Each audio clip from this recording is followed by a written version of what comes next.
Sen de mi bineceksin? Dur. Dur. Yavaş. Bak işte. Oğlum. Ich mach nicht. Dur. Ich kann's nicht. Dur kızım. Ich mach Ich kann's nicht. Yok hier. Hoppa. Tutundun mu kızım? Düşeceğim. Tutundun mu kızım? Hoho.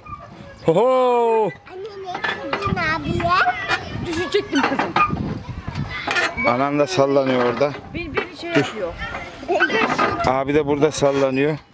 Ailecek salıncağa mı bindik biz şimdi? Eda da orada oturuyor değil mi? Eda uyuyor. Eda zaten salıncak malıncak anlamıyor daha.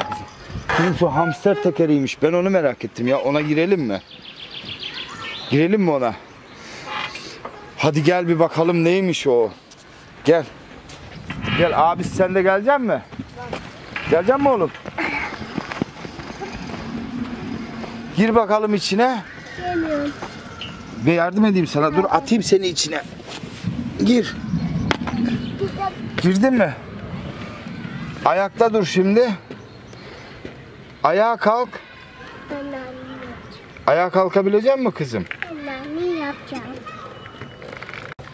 Girdin mi kızım içine? Şimdi yürü, ayağa kalkacağım diye uğraş bakayım kızım. Ayağa kalkacağım diye uğraşacaksın kızım sen. Hayır, ben böyle. Kızım hamsterler öyle mi gidiyor? Ayakta gidiyor hamsterler. Ne yapıyor baba sana?